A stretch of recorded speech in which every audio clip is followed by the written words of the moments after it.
ورحمۃ اللہ وبرکاتہ۔ آواز آئی بھائی؟ اللہ اس وقت آپ ایک تاریخی مقام پر کھڑے ہوئے ہیں۔ اس سامنے جو طاق دکھتی ہے، طاق، اس کو کسریٰ کی طاق کہتے ہیں۔ کیا کہتے ہیں؟ کسریٰ کی طاق۔ کسریٰ کون تھا؟ یہ اپنے وقت کا سپر پاور تھا، رومن ایمپرر اور کسریٰ۔ اس کو جو ہے فارس بھی کہتے تھے۔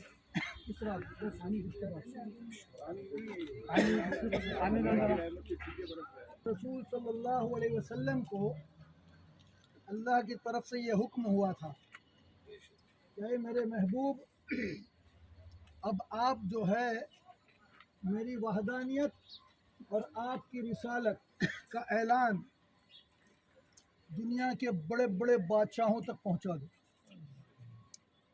پہلے آپ نے تبلیغ کہاں کی؟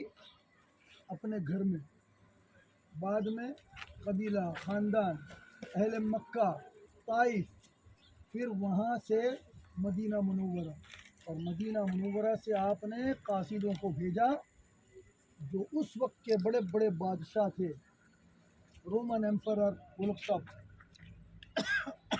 ان کے پاس جو ہے قاصد بھیجے، خط لکھ کر کے، جاؤ ان کو یہ میرا خط دکھاؤ کہ میں اللہ کا رسول ہوں اور ایک اللہ ہے۔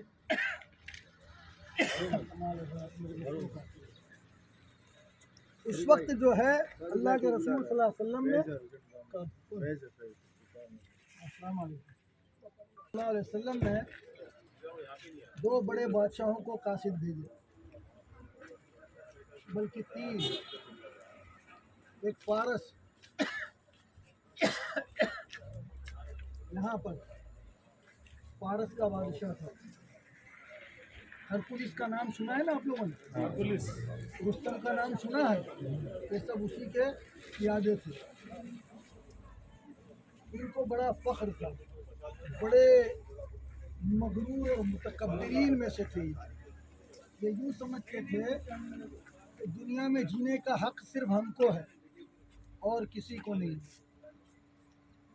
اور ان کے پاس اس زمانے میں سب لیٹسٹ ٹیکنالوجی ان کے نزدیک جتنی تھی وہ سب ہتھیار وغیرہ، فورسز وغیرہ سب تھی۔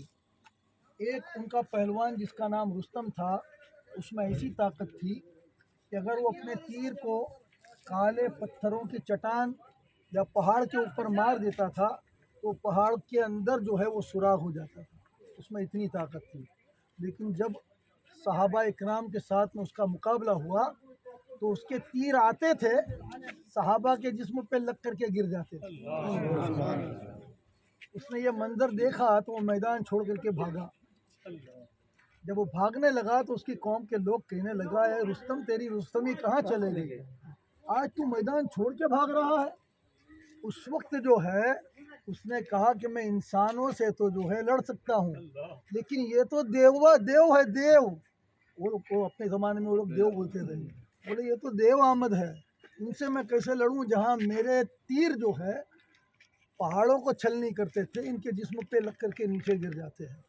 12 لوگ پکڑے گیا، مارا گیا۔ لیکن اس سے پہلے اللہ کے رسول صلی اللہ علیہ وسلم نے جب خط بھیجا تو رومن ایمپرر اس نے وہ خط کو پڑھ کر کے وہ سمجھ گیا کہ یہ واقعی اللہ کے سچے رسول کا خط ہے۔ جو قاصد تھا اس سے چند سوال کیے، وہ صحابی تھے، انہوں نے جواب دیے، اس نے اس کی کتاب کے حساب سے اس کو چیک کیا تو تمام نشانیاں موجود تھی جو اللہ کے رسول صلی اللہ علیہ وسلم نے موجود تھی۔ اس نے سوچ لیا کہ میں ایمان میں داخل ہو جاؤں گا، لیکن میری قوم اتنی بڑی آبادی، رومن ایمپرر، ان کے سامنے میں معلوم تو کروں ان کی کیا رائے ہے۔ تو ان کے سامنے جو ہے تمام دروازوں کو پہلے بند کر دیا، سب کو اندر بلا لیا اور ان سے کہا کہ اگر میں اسلام قبول کر لوں اور میں تم کو یہ بتاؤں کہ یہ جو قاصد آیا ہے وہ ایک سچے نبی کا پیغام لے کر کے آیا ہے، تو تمہاری کیا رائے ہے؟ تو اس نے دیکھا کہ کوہرام مچا اور عنقریب اس کو قتل کر دیتے۔ دروازہ بند تھا، اس نے بولا دروازہ کھول دو۔ سب کو جانے گا۔ اس نے بولا میں تمہارا رائے اور مشورہ لے رہا تھا۔ حقیقتاً وہ سمجھ چکا تھا، لیکن چونکہ دنیا کی مال و متاع کی لالچ نے اس کو اندھا کر دیا کہ اگر میں اس طرح سے کروں گا تو میرا قتل ہو جائے گا۔ بہرحال اس وقت جو ہے اس نے اتنا ضرور کیا کہ حضور صلی اللہ علیہ وسلم کے اس خط کو چم کر کے ادب سے رکھ دیا۔ وہی خط کسریٰ کے پاس آیا تو اس بدبخت نے اس صحابی جلیل کی توہین کی، اللہ کے رسول صلی اللہ علیہ وسلم کے خط کی مذاق اڑائی، اور وہ خط لے کر کے اس نے ٹکڑے ٹکڑے کر دیے اور اس صحابی کے دامن کے اندر مٹی ڈال دیا، بولے جاؤ یہ تمہارے نبی کو دے دینا۔ اور ایک خط جو ہے وہ پہنچا تھا حبشہ کے بادشاہ کو، حالانکہ وہ پہلے سے متاثر تھا اور چند صحابہ وہاں پر جو ہے پناہ گزین بھی تھے۔ اس کے پاس جب یہ پہنچا تو وہ ایمان میں داخل ہو گیا۔ 3 صورتیں بنی، ایک نے ایمان میں داخلہ لے لیا، ایک نے یقین کیا لیکن ایمان نہیں لایا، اور ایک نے جو ہے کیا کیا، اس نے جو ہے بے حرمتی کی، گستاخی کی۔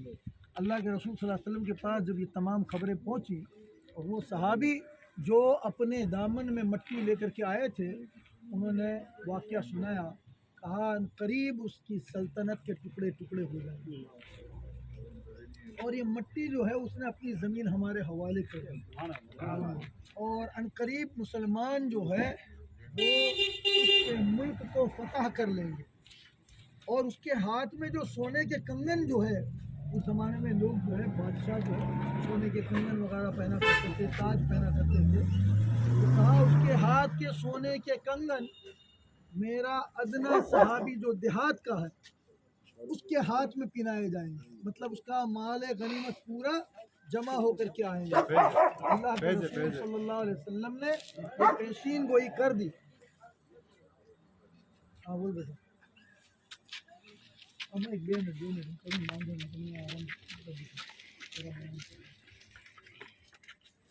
اللہ کے رسول صلی اللہ علیہ وسلم نے اس صحابی کا نام لیا۔ دیکھو یہاں سے بہت سی چیزیں جس میں جتنا علم ہوگا وہ سمجھ لے گا۔ حضور نے فرمایا میرے صحابہ میں سے ایک صحابی ہے جس کا نام سراقہ بن جوشم ہے، اس کے ہاتھ میں وہ کنگن پہنائے جائیں گے، اور حضرت سراقہ کو اللہ کے رسول صلی اللہ علیہ وسلم نے یہ خوشخبری کب دی تھی آپ کو معلوم ہے؟ جب حضرت سراقہ حضور صلی اللہ علیہ وسلم ہجرت فرما کے مدینہ منورہ آ رہے تھے پکڑنے کے لیے، ایمان بھی نہیں لائے تھے، ایمان بھی نہیں لائے تھے۔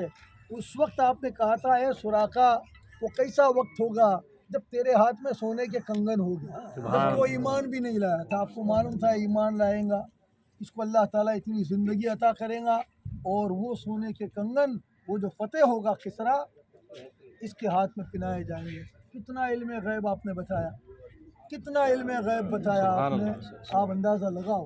بہرحال سراقہ اس وقت نہیں سمجھ سکے کیونکہ ایمان میں داخل نہیں ہوئے تھے، لیکن جب ایمان میں داخل ہو گئے اللہ کے رسول صلی اللہ علیہ وسلم کے دست کریم پر، تو ایک بار جو ہے آپ علیل ہو گئے، مریض، اور مرض جو ہے انتہا کو پہنچ گیا تھا، لوگ تیمارداری کے لیے آخری دیکھنے کو آ رہے تھے۔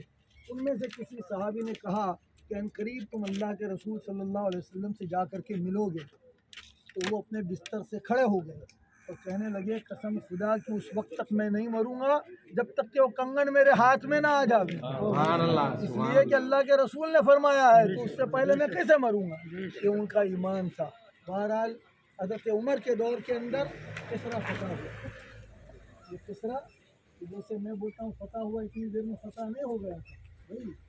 یہ سوچو کہ مسلمانوں کا دستہ کتنا تھا اور اس کے پاس لشکر کیسا تھا، بہت زبردست لشکر تھا، لیکن اللہ تعالیٰ نے ان کے ایمان میں ایسی قوت رکھی تھی۔ آج آپ لوگ اسی جگہ